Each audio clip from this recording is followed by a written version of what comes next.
ذرا تصور کریں، مطلب 1898 کا سال ہے۔ برٹش انڈیا کا دور۔ کافی پرانی بات ہے۔ ہاں نا؟ اور ایک شخص کو چوری کرتے ہوئے پکڑا جاتا ہے۔ اب عام طور پر ہم کیا سوچیں گے؟ یہی کہ سیدھا جیل؟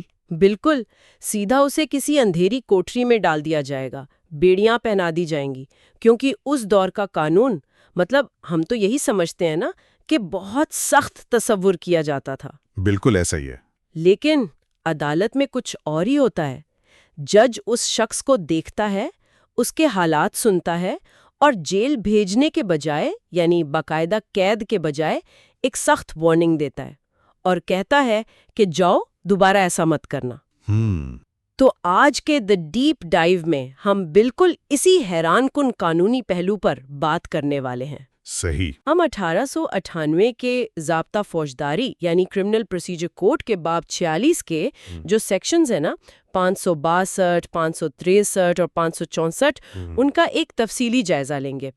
ہمارا مقصد اس بات کی تہہ تک پہنچنا ہے کہ آخر ہمارا قانونی نظام پہلی بار جرم کرنے والوں کے ساتھ، جنہیں فرسٹ آفینڈرز کہتے ہیں، فرسٹ آفینڈرز کے ساتھ کس طرح پیش آتا ہے۔ بالکل، اور یہ موضوع اس لیے بھی غیر معمولی ہے کیونکہ ہم اکثر یہ سمجھتے ہیں کہ قانون وہ ایک اندھی مشین ہے جس کا کام صرف جرم کو دیکھ کر سزا سنانا ہے۔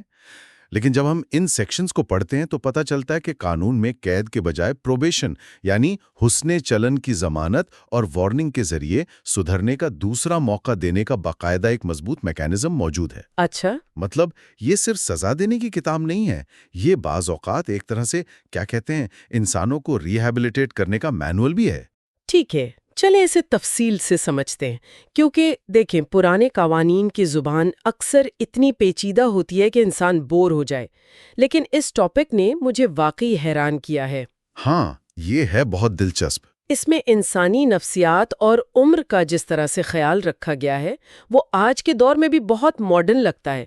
اگر ہم سیدھا سیکشن 562 کے سب سیکشن 1 پر آئیں تو سوال یہ ہے کہ آخر وہ کون سا مجرم ہے جو جیل جانے کے بجائے ضمانت پر گھر جا سکتا ہے؟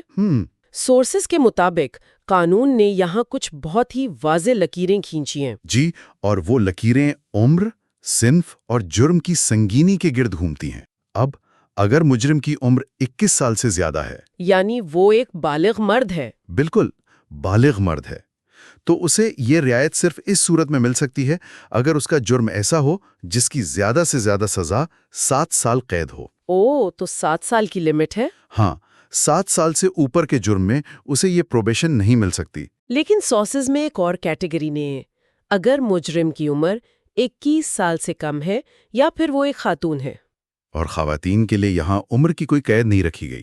صحیح، تو ان کے لیے یہ حد 7 سال تک محدود نہیں ہے، انہیں ان تمام جرائم میں پروبیشن مل سکتی ہے جن کی سزا موت یا عمر قید نہیں ہے۔ اور ظاہر ہے سب سے بڑی شرط یہ ہے کہ وہ فرسٹ آفینڈر ہوں، یعنی ان کے خلاف ماضی میں کوئی سزا ثابت نہ ہوئی ہو۔ یہ مجھے وہ بالکل فٹ بال کے اس پیلے کارڈ یا یلو کارڈ کی طرح لگتا ہے۔ Yellow card? ہاں، وہ کیسے؟ مطلب جہاں ریفری سیدھا ریڈ کارڈ دکھا کر کھلاڑی کو گراؤنڈ سے باہر نکالنے کے بجائے اس کی ہسٹری اور فاؤل دیکھ کر اسے یلو کارڈ دکھاتا ہے کہ بھائی یہ تمہاری پہلی اور آخری وارننگ ہے۔ یہ یلو کارڈ والی تشبیہ بالکل پرفیکٹ ہے۔ عدالت بھی یہی کر رہی ہے، وہ فوراً سزا سنانے کے بجائے مجرم کی عمر، اس کا کردار، اس کا ماضی جس کو ہم قانونی زبان میں اینٹیسیڈنٹس کہتے ہیں، اور ان حالات کو مد نظر رکھتی ہے جن کے تحت وہ جرم ہوا۔ اچھا، اور پھر 3 سال تک کی مدت کے لیے اس سے ضمانتی مچل کے لے کر اسے رہا کر سکتی ہے۔ لیکن یہاں ایک بات سمجھنے کی ہے۔ وہ کیا؟ یہ کوئی کلین چٹ نہیں ہے، یہ ایک مشروط رہائی ہے کہ آپ معاشرے میں جائیں، امن قائم رکھیں اور اچھا برتاؤ کریں۔ یہاں مجھے تھوڑا سا تجسس ہو رہا ہے۔ 1898 کے قانون ساز 21 سال سے کم عمر لڑکوں اور خواتین کو اتنی زیادہ رعایت کیوں دے رہے تھے؟ مطلب ایک 30 سال کا مرد اگر 10 سال کی سزا والا جرم کرے تو وہ سیدھا جیل جائے گا، لیکن ایک 19 سال کا لڑکا یا ایک خاتون وہی جرم کرے تو اسے پروبیشن مل سکتی ہے۔ بالکل۔ اس وقت کے برطانوی نظام قانون نے یہ فرق کیوں رکھا؟ کیا یہ محض ایک پترانہ سوچ یعنی پیٹرنلزم تھی؟ یہاں جو بات سب سے زیادہ حیران کن ہے وہ یہ ہے کہ یہ صرف پترانہ سوچ نہیں تھی، بلکہ اس کے پیچھے ایک بہت گہری کرمنالوجی یا جرائم کی سائنس کام کر رہی تھی۔ اچھا، 19ویں صدی میں؟ جی، اس دور کے قانون سازوں نے یہ تسلیم کرنا شروع کر دیا تھا کہ نوجوانوں کا ذہن پوری طرح پختہ نہیں ہوتا۔ وہ پیئر پریشر یعنی دوستوں کے دباؤ یا جذباتی فیصلوں کی وجہ سے جرم کر بیٹھتے ہیں۔ یہ تو واقعی ایک ماڈرن سوچ لگتی ہے۔ اور سوچیں، اگر آپ ایک 19 سالہ لڑکے کو پہلی غلطی پر ہی کسی ہارڈ کور کرمنل کے ساتھ ایک ہی سیل میں بند کر دیں گے تو 3 سال بعد وہ کیا بن کر نکلے گا؟ ظاہر ہے وہ ایک پروفیشنل مجرم بن کر باہر نکلے گا۔ ایگزیکٹلی، قانون انہیں جیل کے اس ماحول سے بچانا چاہ رہا تھا تاکہ وہ مکمل تباہ نہ ہو جائیں۔ اچھا، یعنی سوسائٹی کو بچانے کا طریقہ تھا۔ اور خواتین کے معاملے میں؟ خواتین کے معاملے میں قانون اس معاشرتی ڈھانچے کو سمجھ رہا تھا جہاں خواتین عموماً معاشی یا سماجی طور پر مردوں کے زیر اثر تھیں۔ کئی بار وہ کسی دباؤ یا مجبوری کے تحت جرم کا حصہ بن جاتی تھیں، تو قانون ان کی اس کمزوری کو مد نظر رکھتے ہوئے انہیں اصلاح کا موقع دے رہا تھا۔ یہ دراصل معاشرے کو مزید جرائم سے بچانے کا ہی ایک طریقہ تھا۔ یہ تو واقعی ایک زبردست نقطہ نظر ہے، لیکن اب ذرا اس کے پریکٹیکل پہلو کی طرف آتے ہیں۔ جی، پروبیشن کا کانسیپٹ تو مجھے سمجھ آ گیا، لیکن یہ فیصلہ کرے گا کون؟ کیا کوئی بھی جج اپنے کٹہرے میں کھڑے ملزم کو دیکھ کر یہ کہہ سکتا ہے کہ جاؤ میں نے تمہیں پروبیشن پر چھوڑ دیا؟ نہیں، بالکل نہیں۔ کیونکہ سورسز میں سیکشن 552 کے پرووائزو یعنی شرط کا ذکر ہے جو جوڈیشل ہیرارکی یا عدالتی درجہ بندی کی بات کرتا ہے۔ بالکل، اور یہ قانونی احتیاط کا ایک بہت اہم پہلو ہے۔ پرووائزو یہ کہتا ہے کہ اگر کوئی فرسٹ افینڈر کسی تھرڈ کلاس میجسٹریٹ کے سامنے پیش ہوتا ہے یا کسی ایسے سیکنڈ کلاس میجسٹریٹ کے سامنے جسے صوبائی حکومت نے پروبیشن دینے کا خاص اختیار نہ دیا ہو، تو وہ میجسٹریٹ خود سے ملزم کو رہا کرنے کا فیصلہ نہیں کر سکتا۔ سورس کے مطابق اگر اس تھرڈ کلاس میجسٹریٹ کو پوری کارروائی سننے کے بعد دل سے یہ لگے کہ اس ملزم کو واقعی پروبیشن ملنی چاہیے، تب بھی اسے اپنی رائے باقاعدہ ریکارڈ کرنی ہوگی۔ جی، اسے وہ لکھنا ہوگا اور پھر پوری فائل اور اس ملزم کو ایک فرسٹ کلاس میجسٹریٹ کے پاس بھیجنا ہوگا۔ بالکل۔ اور پھر وہ فرسٹ کلاس میجسٹریٹ سیکشن 380 کے تحت اس کیس کو نپٹائے گا۔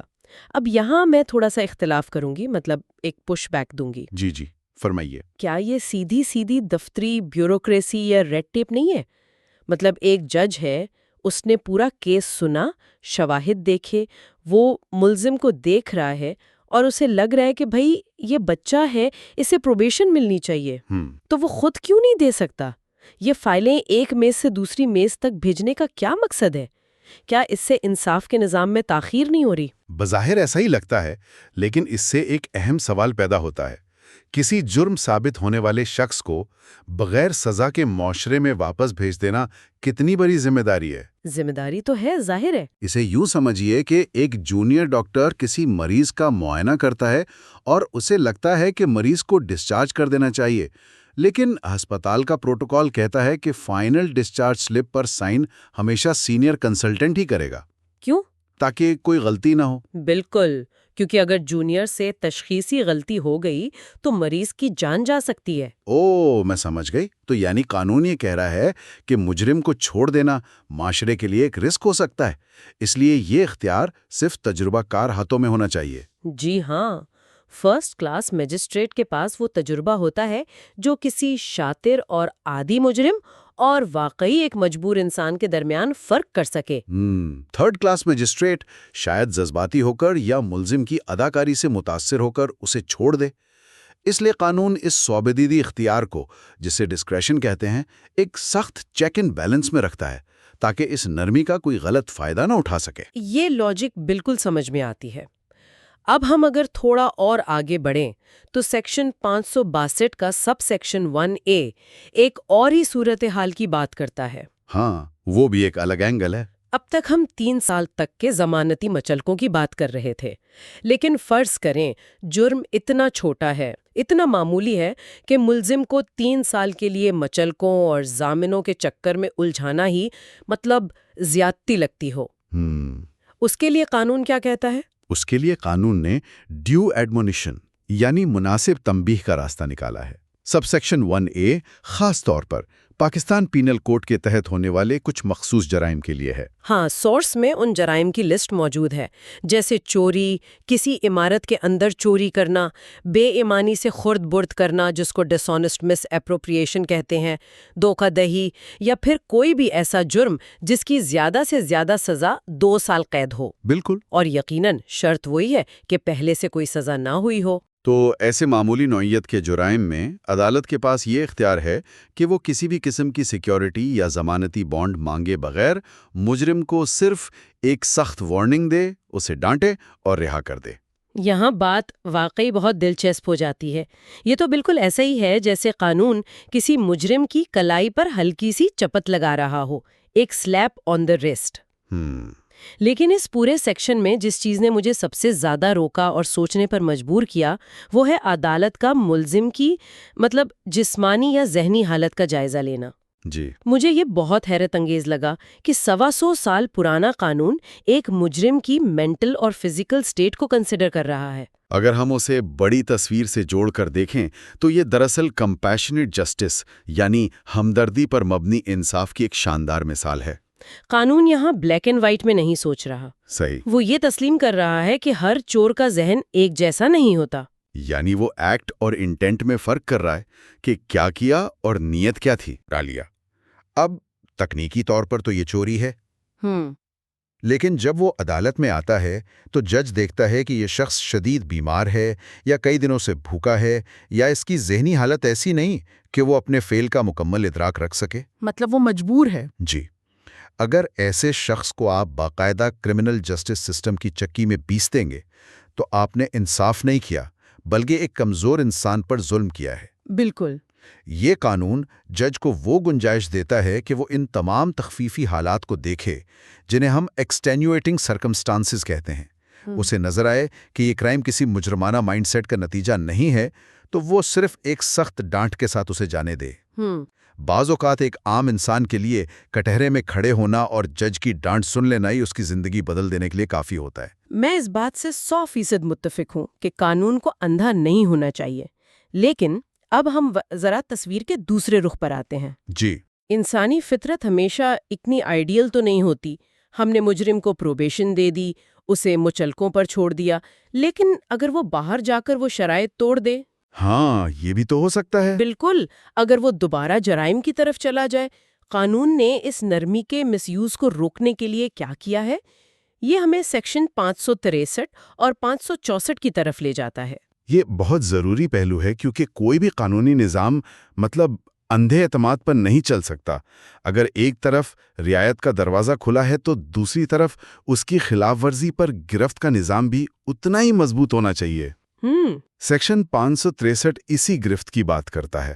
اگر عدالت مطمئن ہو جائے کہ مجرم نے اپنے ضمانتی مچلکوں کی شرائط توڑی ہیں تو وہ فوراً اس کی گرفتاری کا وارنٹ جاری کر سکتی ہے۔ تو اس سب کا اصل مطلب کیا ہے؟ جب وہ گرفتار ہو کر آئے گا تو کیا ہوگا؟ میں بتاتا ہوں۔ سورس کہتا ہے کہ اسے فوراً عدالت میں پیش کیا جائے گا اور عدالت اسے کیس کی اگلی سماعت تک کسٹڈی یعنی ریمانڈ میں بھیج سکتی ہے یا نئے زمانوں کے ساتھ دوبارہ ضمانت پر رہا کر سکتی ہے، اور اس کے بعد باقاعدہ سماعت کے بعد اسے سزا سنائی جائے گی۔ بالکل۔ لیکن یہاں ایک پوائنٹ سمجھنے والا ہے، اسے سزا پروبیشن توڑنے کی نہیں مل رہی ہے نا؟ آپ نے بالکل صحیح ڈی کوڈ کیا۔ اسے پروبیشن توڑنے کی الگ سے کوئی سزا نہیں مل رہی۔ جب پروبیشن منسوخ ہوتی ہے تو دراصل اس کا وہ پرانا اصل جرم زندہ ہو جاتا ہے جس کی سزا کو عارضی طور پر روکا گیا تھا۔ اچھا۔ عدالت اسے اسی پرانے جرم کی پوری سزا سنا کر جیل بھیج دے گی۔ یہ اس مجرم کے سر پر لٹکتی ہوئی وہ تلوار ہے جو اسے پروبیشن کے دوران سیدھے راستے پر چلنے پر مجبور کرتی ہے۔ صحیح۔ تو ان سب باتوں کا عملی نتیجہ کیا نکلتا ہے؟ نتیجہ یہ نکلتا ہے کہ قانون مطلب خلا میں فیصلے نہیں کر رہا، اور سیکشن 564 اس کی سب سے بڑی پریکٹیکل مثال ہے۔ جی ہاں، یہ سیکشن واضح کرتا ہے کہ عدالت کسی کو بھی اس وقت تک رہا کرنے کا حکم نہیں دے گی جب تک یہ ثابت نہ ہو جائے کہ اس مجرم کی یا اس کے ضامن کی کوئی مستقل رہائش گاہ یعنی فکسڈ بورڈ ہے یا باقاعدہ روزگار ہے، اور وہ بھی اسی علاقے کی حدود میں جہاں وہ عدالت کام کرتی ہے یا جہاں اس شخص کو پروبیشن کی مدت گزارنی ہے۔ اس کے پیچھے ایک بہت بڑی منطق ہے، ریہیبلیٹیشن یعنی بحالی کے لیے زندگی میں ایک ٹھہراؤ اور استحکام کا ہونا وہ بہت ضروری ہے۔ بالکل۔ اگر ایک شخص کا کوئی پتہ ہی نہیں، وہ خانہ بدوش ہے یا اس کی کوئی نوکری نہیں، تو اس بات کا خطرہ بہت زیادہ ہے کہ وہ پیٹ پالنے کے لیے دوبارہ جرائم کی دلدل میں اتر جائے گا۔ اور سب سے بڑی بات، اگر اس کا کوئی فکسڈ ایڈریس ہی نہیں ہے تو قانون نافذ کرنے والے ادارے اسے ٹریک کیسے کریں گے؟ وہ تو شہر چھوڑ کر غائب ہو جائے گا۔ بالکل ایسا ہی ہے۔ تو سیکشن 564 معاشرے کی حفاظت کو یقینی بناتا ہے۔ اس کے علاوہ اسی سیکشن میں سورسز ہمیں کچھ انتہائی ٹیکنیکل حوالوں کے بارے میں بھی بتاتے ہیں، جیسے کہ پروبیشن دینے کے عمل میں سیکشن 122، 126A اور 406A کا اطلاق ہونا۔ اب یہ صرف نمبر نہیں ہے، یہ وہ ٹولز ہیں جو نظام کو فول پروف بناتے ہیں۔ ہاں، میں ان سیکشنز کے بارے میں ضرور پوچھنا چاہوں گی۔ اکثر قانون کی کتابوں میں ایسے نمبرز کی بھرمار ہوتی ہے جو عام قاری کے سر کے اوپر سے گزر جاتے ہیں۔ یہ 122 اور 126A دراصل کرتے کیا ہیں؟ اگر ہم انہیں آسان زبان میں سمجھیں تو سیکشن 122 مجسٹریٹ کو یہ طاقت دیتا ہے کہ وہ کسی بھی ضامن کو مسترد کر دے اگر اسے لگے کہ یہ ضامن بھروسے کے لائق نہیں ہے۔ اچھا، مطلب کوئی بھی اٹھ کر نہیں آ سکتا؟ بالکل ایسا نہیں کہ آپ راہ چلتے کسی بھی شخص کو پکڑ لائیں اور کہیں کہ یہ میری ضمانت دے گا۔ جج باقاعدہ ضامن کی جانچ پڑتال کرے گا۔ اسی طرح 126A ضامن کو تحفظ دیتا ہے۔ وہ کیسے؟ فرض کریں ایک شخص نے کسی کی ضمانت دی لیکن بعد میں اسے لگا کہ یہ مجرم تو دوبارہ گڑبڑ کرنے والا ہے، تو وہ ضامن عدالت آ کر اپنی ضمانت واپس لے سکتا ہے۔ اوہ، صحیح۔ یعنی ڈسچارج آف شورٹی ہو سکتا ہے، اور 406A اس پورے عمل کے خلاف اپیل کا حق دیتا ہے۔ واہ، مطلب قانون نے صرف ملزم کو نہیں دیکھا بلکہ اس شخص کو بھی کور کیا ہے جو اس ملزم کی ذمہ داری اٹھا رہا ہے۔ بالکل۔ اور اسی سیکشن میں ریفارمیٹری سکولز ایکٹ 1897 کی دفعہ 31 کا بھی ذکر ہے۔ سورس کے مطابق یہ پروبیشن کے قوانین ان سکولز کے ایکٹ کو متاثر نہیں کریں گے۔ یہ میرے خیال میں جووینائلز یعنی کم سن بچوں کے حوالے سے ہے نا؟ جی، اس دور میں کم سن مجرموں کی اصلاح کے لیے جو مخصوص ادارے یا اسکول بنائے گئے تھے، قانون نے واضح کر دیا کہ ان کے اپنے رولز اپنی جگہ لاگو رہیں گے۔ یہ سیکشن ان اصلاحی اداروں کے کام میں مداخلت نہیں کرے گا۔ دونوں کا مقصد اصلاح ہے، لیکن ان کے ٹریکس الگ رکھے گئے ہیں۔ یہ تمام تفصیلات بتاتی ہیں کہ 1898 کے قانون سازوں نے کتنی باریک بینی سے اس پورے سٹرکچر کو ڈیزائن کیا تھا۔ اب ہم اگر اپنے سورسز کے بالکل آخری حصے کو دیکھیں تو وہاں اپیل اور نظر ثانی کی بات کی گئی ہے۔ جی، اپیلز اور ریویژنز۔ سیکشن 562 کے سب سیکشن 2 اور 3 بتاتے ہیں کہ نچلی عدالتوں کے ان فیصلوں پر اعلیٰ عدالتیں کیسے اپنا کردار ادا کرتی ہیں۔ یہ ہائی کورٹ اور اپیلیٹ کورٹ کے اختیارات سے متعلق ہے۔ اگر نچلی عدالت کسی کو سزا دے دی لیکن ہائی کورٹ کو لگتا ہے کہ اس شخص کو پروبیشن ملنی چاہیے تھی، تو وہ نچلی عدالت کا فیصلہ بدل کر پروبیشن دے سکتی ہے۔ اور اس کا الٹ بھی ہو سکتا ہے نا؟ بالکل ہو سکتا ہے۔ اگر ہائی کورٹ کو اپیل کے دوران یہ محسوس ہو کہ نچلی عدالت نے غلطی سے کسی عادی مجرم کو پروبیشن دے دی ہے، تو وہ اس پروبیشن کو منسوخ کر کے سزا سنا سکتی ہے۔ لیکن سورس میں یہاں ایک قانونی پیچیدگی یا شرط بھی مینشن ہے کہ ہائی کورٹ کوئی ایسی سزا نہیں سنا سکتی جو اس اصل نچلی عدالت کے اختیار سے باہر ہو۔ جی، اس کا مطلب یہ ہے کہ ہائی کورٹ اپیل سنتے ہوئے ملزم پر کوئی نئی اور بھاری سزا نہیں تھوپ سکتی جو وہ میجسٹریٹ جس نے اصل فیصلہ کیا تھا دے ہی نہیں سکتا تھا۔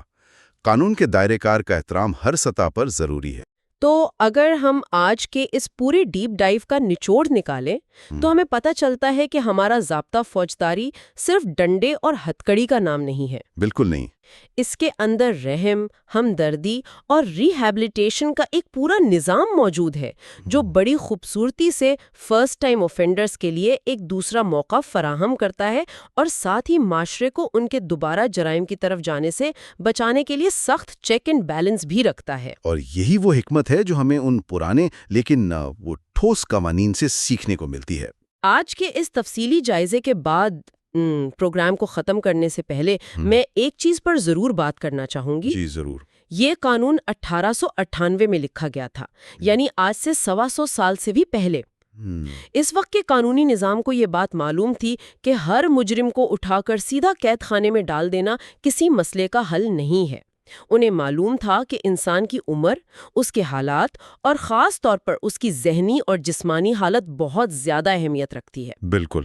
تو پھر آج کے اس ماڈرن اور نام نہاد ترقی یافتہ معاشرے میں ہم اکثر اصلاح پر دھیان دینے کے بجائے فوری اور سخت انتقامی سزاؤں کا مطالبہ کیوں کرتے ہیں؟ یہ ایک بہت اہم سوال ہے۔ کوئی بھی جرم ہو، ہم سب سے پہلے مجرم کو پھانسی دینے یا ساری زندگی کے لیے جیل میں سڑانے کی بات کیوں کرتے ہیں؟ کیا ہماری سوچ ترقی کرنے کے بجائے مزید تنزلی کا شکار ہو گئی ہے؟ کیا ہم قانون کی اس پرانی لیکن انتہائی جدید اور انسانیت پر مبنی سوچ کو واقعی کہیں پیچھے چھوڑائے ہیں؟ یہ ایک ایسا سوال ہے جس پر ہم سب کو سوچنا چاہیے۔ اس گہرے قانونی جائزے کا حصہ بننے کے لیے آپ سب کا بہت شکریہ۔ You are watching Legal Gupshup and GK with MD, your source for legal, historical, and breaking news. Don't forget to like, subscribe, and share for more informative content.